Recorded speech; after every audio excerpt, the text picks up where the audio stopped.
The Mercurian by Frank Belknap Long, originally published in Planet Stories, Winter, 1941. Narrated by Tom Trussel. We stood before the airlock, the old man and I, and watched them go out. Ellison was a granite man, and I was just the lad who threw the switches. I was new at it. They had sent me out with a pat on the back and a commission, but I didn't feel like a Mercury Run officer.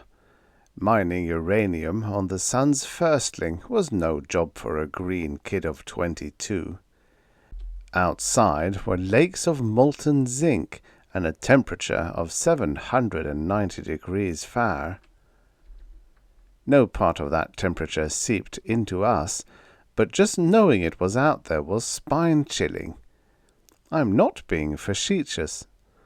To keep from thinking of the hot face, we thought of the cold face, and you can't imagine extremes of cold without feeling shivery.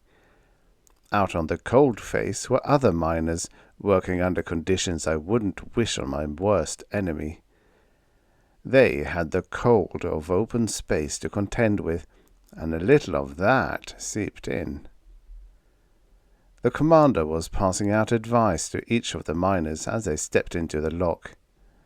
"Murphy, it's uranium we want. We're not zoologists. The next time you go specimen chasing." "But it looked like a frog, Chief. I swear it did." "You know damned well no frog-like animal could hop around on red-hot rocks." "I won't let him out of my sight this time, sir," said the miner at Murphy's heels. "Thank you, Haynes. He needs a nurse, but do what you can." 5 miners stepped out, each with a glance from Ellison which said as plain as words that he would walk beside them until they came back in again. The old man had so much quiet strength that he could split off simulacra of himself and send them out through the airlock by just passing out advice. He moved like a living presence over the semi-molten Mercurian crust beside each of his men, fretting when a coupling slipped or mysterious stirrings caused the lads to look at one another with a wild surmise. He knew that the merciless heat beating down did something to the scarred and cracked surface rocks, which made them seem to buckle and split up into little leaping ghosts, and half his warnings were directed against heat devils and other optical illusions. When the last man had passed out, he turned to me with a wry smile. "Dave, speaking as a psychiatrist and without knowing for sure, I've a hunch there is too much tension inside of you." The old man actually was a psychiatrist. You have to be pretty nearly everything to qualify as a Mercury Run commander, and Ellison's knowledge started with Orson and ended with Zwolle. There were some gaps in between, but not many, and he frequently surprised me by pulling rabbits out of those. We went down into the cuddy, and the old man brought out some real smoky Scotch, and we had at least 3 while a strained look came into his face. One of these days, someone is going to stop putting bulkhead chronometers in the cuddies of Mercury-run spaceships. Men have to go out, and commanders have to wait, and if an officer can't get his mind off the seconds in a cuddy, what chance has he of relaxing at all? Hanging on the corrugated metal bulkhead were curios from all over the solar system, and I tried to interest myself in the things the commander had collected in his travels. A dried Venusian Ouija head looks pretty grotesque, but so does a deep-sea fish from home, and when you've seen both dozens of times. A sudden vibrant humming made me spill a jigger of Scotch on my Liberty uniform. The lad who was taking my place at the lock control was buzzing the old man from the peel-off room. Ellison swung about and barked into the auxiliary circuit audio coil. "Well?" "The men have returned, sir." "All right. Keep the inner locks closed and watch the insulators.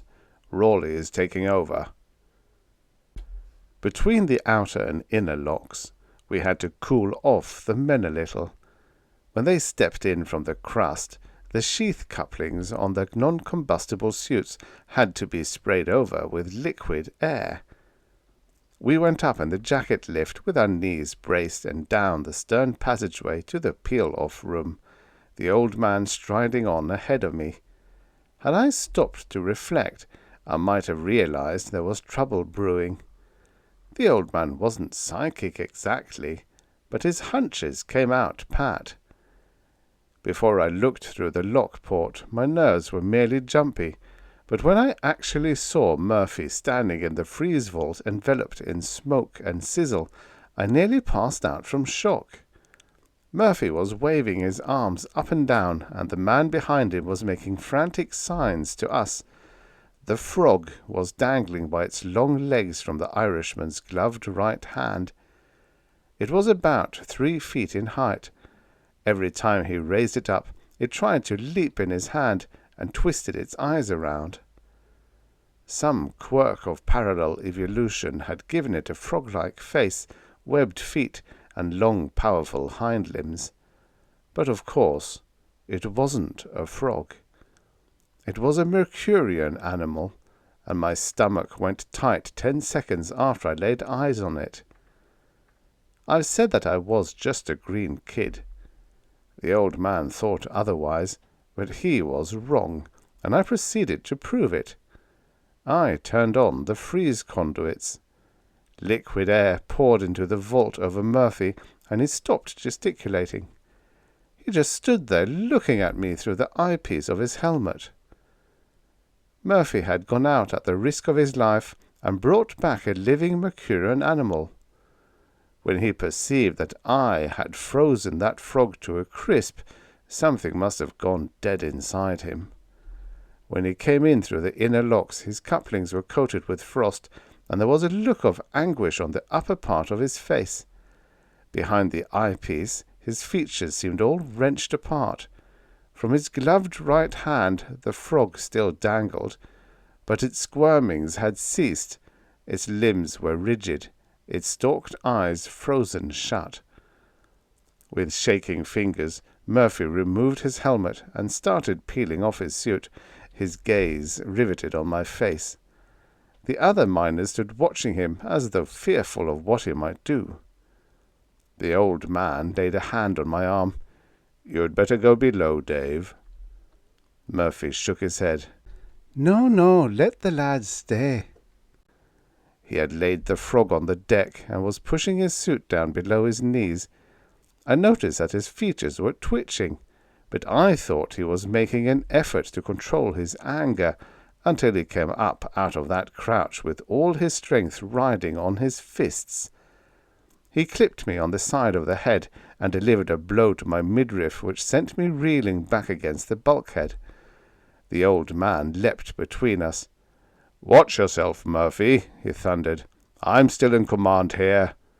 Murphy spat on the deck, a slow flush creeping up over his face. "I just can't figure it," he muttered.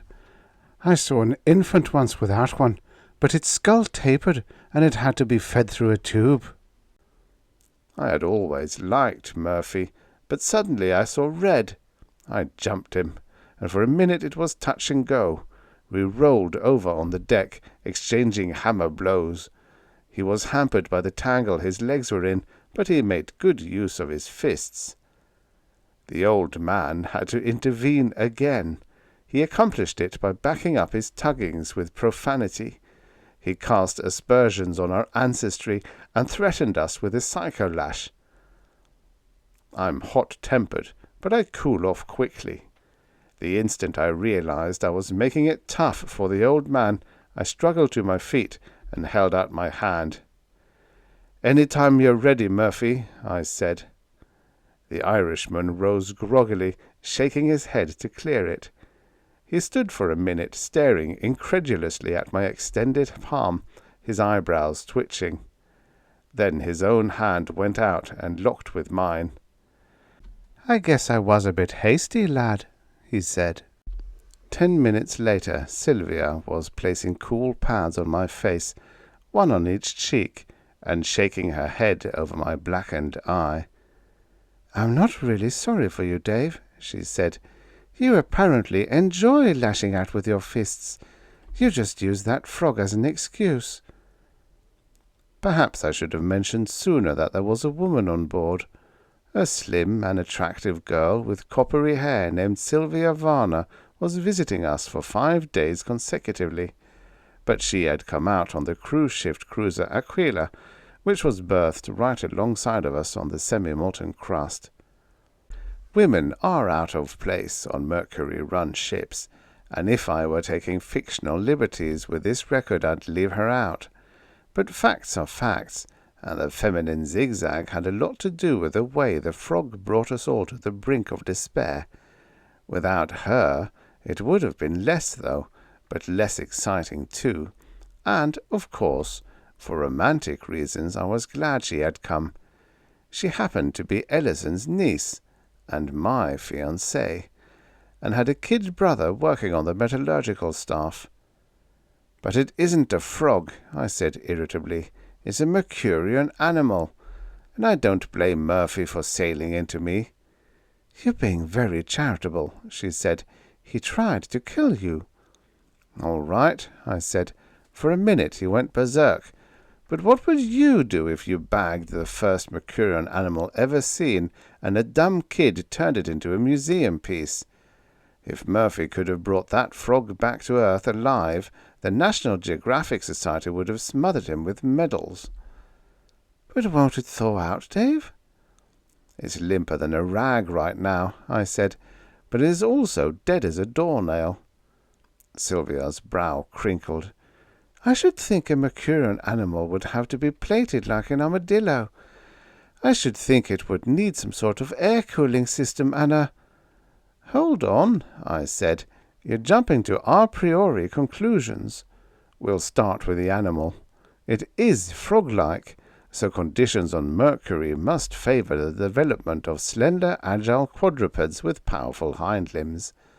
Since Mercury is flecked with semi-molten marsh patches, its frog-like appearance does not surprise me.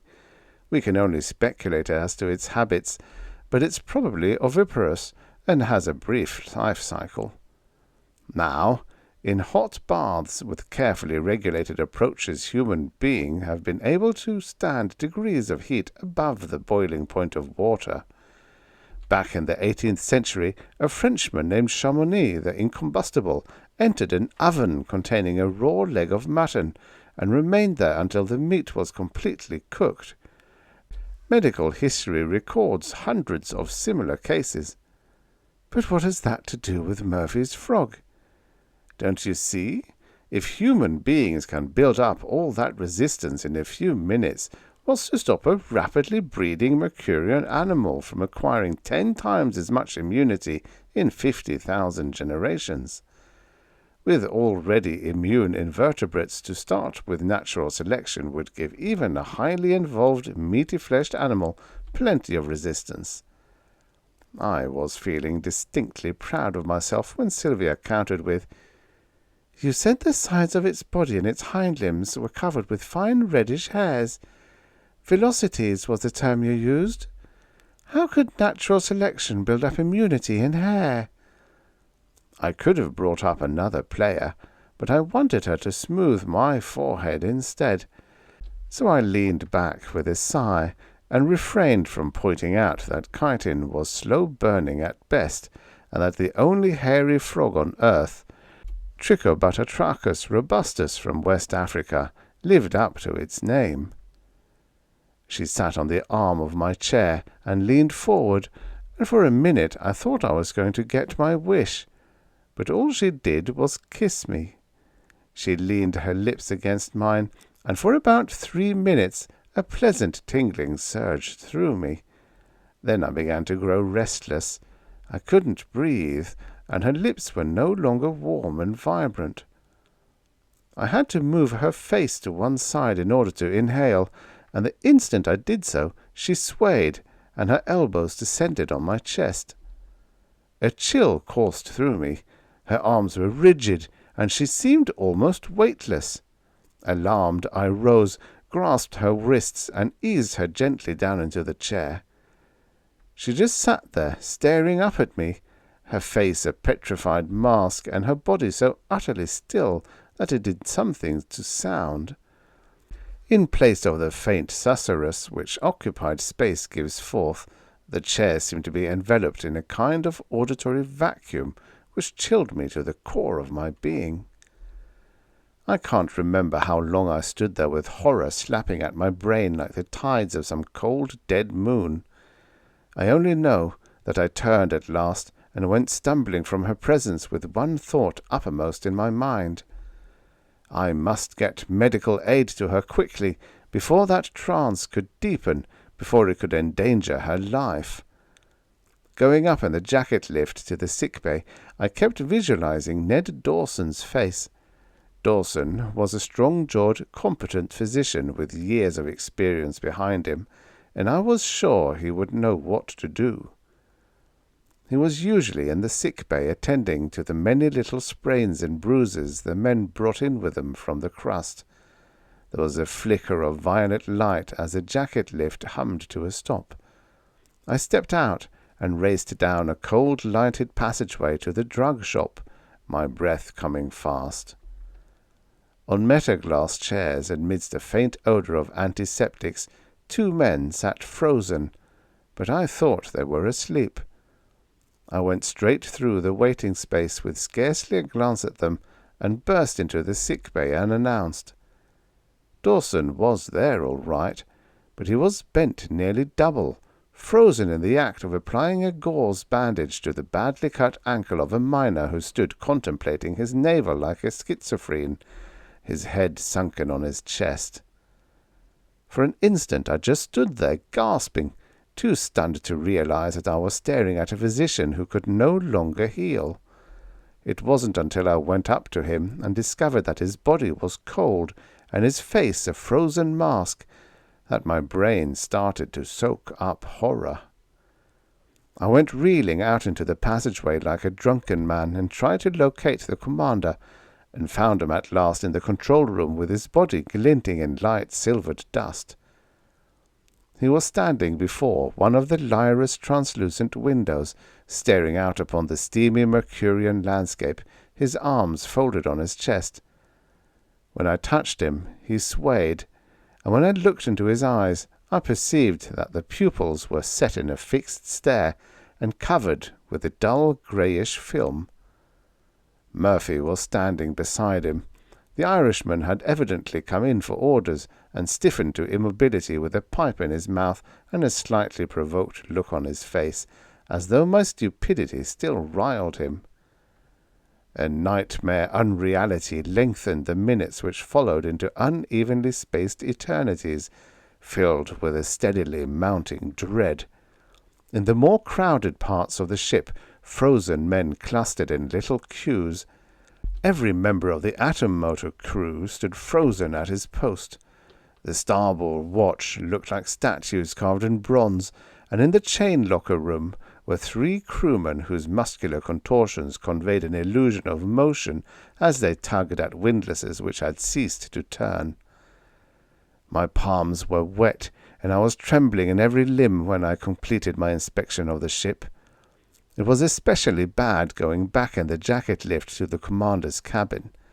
In the dark forehold I had glimpsed obscure, rigid shadows which had unnerved me more than all the frozen, brittle men illumined by cold light in the crew spaces fore and aft. When I stepped from the jacket lift, a voice said, "They only seem brittle, Rawley. Actually, they are still soft and flabby, like all the inhabitants of the 3rd planet." It was a telepathic voice, but I didn't know that. I thought it was a human voice speaking close to my ear. Appalled, I swung about. The frog was peering around a bend in the passageway, its stalked eyes pointing toward the lift. I fought a desire to scream as it leapt agilely toward me. It seemed to be grinning up at me. Its wet, yellowish lips were split in a grimace which gave it the appearance of being convulsed with mirth. "Why are you trembling, Rawley?" it said. Surely you expected to find intelligent life on at least one of the planets." "You mean you are—" "Intelligent, yes. So intelligent that you seem very primitive to us. It is a hindrance in a way. Too wide a gulf." "Then you did this," I choked. You froze every man on this ship." "Froze? Oh, I see what you mean. It is unfortunate that I am compelled to use your mental concepts to think with. You are giving my thoughts a verbal twist peculiar to yourself.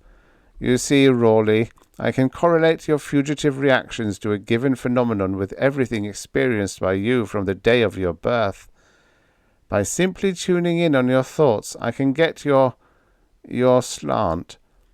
Not merely your thought images, Rawley, but all the little twists and turns of your familiar speech. Fortunately, you have telepathic powers too. Somewhat rudimentary, but adequate." The frog's eyes quivered. "Don't glare at me, Rawley. I have no intention of harming you." "You harmed her," I groaned. "I harmed— Oh, I see. The girl, eh? We propagate by fission, so we've been spared all that. I didn't harm her, Rawley. All I did was diminish her mass. I had to do that to warm myself. Rawley, I was almost gone. I can stand a little cold, but that liquid air—" "You did what to her?" "Diminished her mass. Now keep your shirt on, Rawley. I need the glow to warm me. Needed it badly. For real warmth, there's nothing like the radiant energies imprisoned in Kalium. The bodies of terrestrials are ideal sources of heat in all respects, not only because they contain Kalium, but because the other elements of which they are composed are among the easiest to tap. No harm done, you understand. I can radiate back subatomic particles at any time. All I did was squeeze out the radiations in a soft, glutinous mass. You don't have to bombard atoms or surround them with water jackets to strip them, Rawley. With a little patience, you can squeeze out their energies the way you squeeze toothpaste from a tube. My body has soaked up a fine, tingling warmth from all those frozen terrestrials. They are mere atomic husks now, but perfectly preserved and restorable at any time." I scarcely heard it. Something was happening to the ship. Beneath my feet the deck was unmistakably swaying, and there were twangings and creakings all along the passageway which could only mean one thing. The ship was in motion. The frog had noticed it too. It stiffened abruptly and cocked its head as though listening, its stalked eyes squinting shut. In paralyzed astonishment, I stood staring at the vibrating overhead, wondering what in hell it could mean. Had one of the frozen crewmen regained the use of his limbs and attempted an emergency takeoff?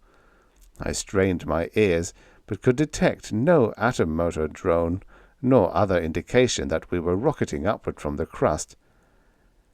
"No, Rawley," the frog's voice came again, vibrant but strained. "No, we are not leaving the planet. I think I know what is happening. Rawley, you have an instrument which enables you to see the ship as though it were being viewed from a distance by someone out on the planet. Horizon scope. Suppose we see for ourselves." We descended in the jacket lift together, the frog bracing its knees precisely as the commander had done long ago in another world. I don't know how I lived through the next 10 minutes. When I stood in the control room and looked in the horizon scope, I saw a sight which I shall never forget if I live to be 100. On both sides of the ship were dozens of frog-like shapes moving in single file, their bodies bent nearly double as though they were straining at the leash. All about them swirled steamy vapors and flickering tongues of flame. A blood-red sun, so gigantic that it spanned a fifth of the sky, hung like a vast glowing eye directly overhead, dazzling my pupils as I stared. Even in the horizon scope it seemed huge, blinding. The scene was weird beyond all imagining. Weird and unutterably terrifying. "Rawley, they are moving the ship. They are using magnetic tow lines and making a mighty good job of it." Where are they taking us?" I gasped. The frog's reply was utterly bewildering. "We'll label it Terrestrial Fauna Habitat Group. We'll take the ship right into the museum. Large-brained bipeds from the third planet, stooping above their artifacts in perfectly natural attitudes. Magnificent. Mustn't let sunlight touch them. It's curious I didn't think of this when I absorbed their energies. My one thought was to warm myself, but necessity is the mother of invention. They'll honor me for this. I'll head the next expedition. My instructions were imbecilic. Observe all their habitats and then mummify them. What good are shriveled specimens? So long as sunlight doesn't touch them, they'll keep this way for 1,000 years. This one has been helpful. Oh, enormously. Just as well I didn't tap him. I mustn't let him suspect that I can't. I've absorbed too much radiance as it is. My energies are brimming over. He thinks I can still diminish his mass. Might have to kill him if he knew. Kill him? I could do that, of course, but I'd hate to lose one of these specimens. It hit me all at once, with the force of a physical blow. There was something that the frog didn't know. It didn't know that I could listen in on its private thoughts. It thought it could shut off its mind from me. Hitting me also with force was a sudden realization that when in close proximity to it, I had telepathic powers which were first-rate, as good as its own. Wait a minute. Better, because it didn't seem aware of what I was thinking now. So we were just animals to it, eh?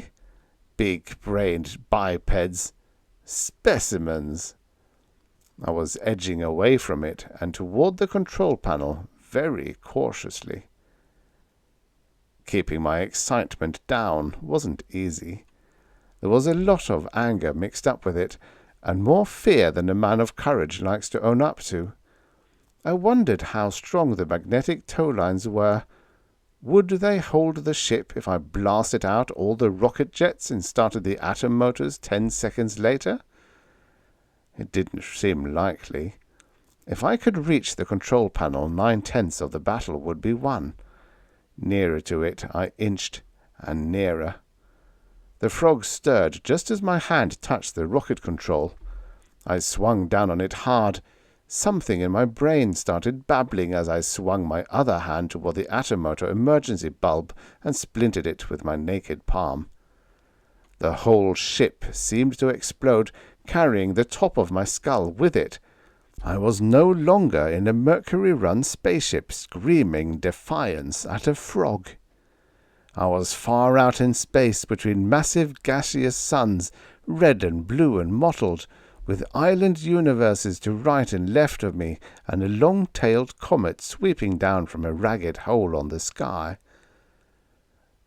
When I crawled through the fence into my own backyard again, I was bruised and partly numb, but the ship was ploughing steadily through the void, and Mercury was so far away from it that it was a mere fly-speck mottling on the dull corona-encircled disk of the sun. The frog? Yes, it was still with us, but all the cockiness had gone out of it.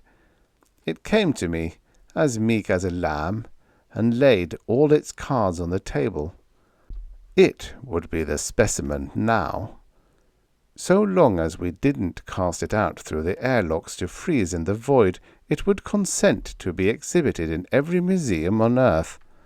Only the museums would have to be roofless, because it would need the sunlight. It promised not to diminish the mass of a single human being on Earth. All it needed was our sunlight. Locked up in the Lyra and freezing to death, it had been compelled to tap the nearest energy source, which happened to be us. But on Earth, it would tap the sunlight.